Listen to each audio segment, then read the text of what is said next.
ये है crypto currency bill के बारे में, जो पिछले सेशन में पार्लियामेंट में आना था लेकिन आया नहीं है। क्या इस पर काम चल रहा है अभी, और क्या हम उम्मीद कर सकते हैं, क्योंकि बहुत सारे इन्वेस्टर्स हैं अभी देश में भी जो इंतज़ार कर रहे हैं क्रिप्टो करेंसी बिल का। क्या इसे इलीगल कह दिया जाएगा जो बिटकॉइंस और बाकी के प्राइवेट क्रिप्टो करेंसीज हैं? देखिए, पहली बात मैं कहूँ कि पिछला पार्लियामेंट सेशन थोड़ा कर्टेल कर दिया गया, क्योंकि अधिकतर पॉलिटिकल पार्टीज़ का था कि 5 राज्यों में चुनाव है, इसको छोटा किया जाए।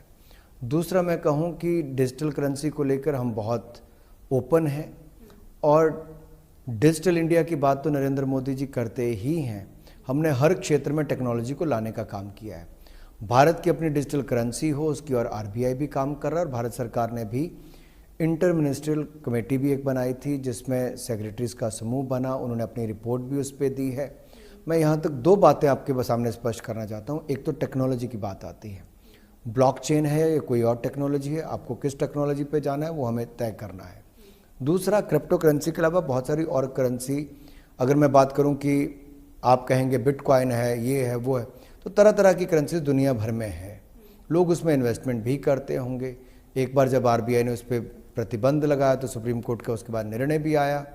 लेकिन इस बिल में उन सब विषयों को ध्यान में रखकर निर्णय किया जाएगा।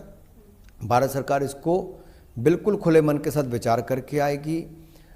एक बात जरूर आपको समझनी होगी, ये जो फ्लक्चुएशन है, मान लीजिए बिटकॉइन का एक रेट $2000 आज था, तो या कुछ महीने पहले था, आज $60,000 के लगभग हो जाए, तो क्या इतनी फ्लक्चुएशन फिएट करेंसी में कहीं होती है? तो क्या इससे जो इन्वेस्टर है उस पर कोई प्रभाव पड़ सकता है? तो इन्वेस्टर्स की प्रोटेक्शन भी कैसे हो, इसको भी ध्यान में रखना है। और बहुत सारे सवाल ऐसे हैं, जब इस पे चर्चा पार्लियामेंट में होगी तब उस पे करेंगे। लेकिन एक बात मैं बड़ी स्पष्टता के साथ कहना चाहता हूं, हम टेक्नोलॉजी के पक्षधर हैं और सभी विकल्पों पर बड़े खुले मन से विचार करते हैं।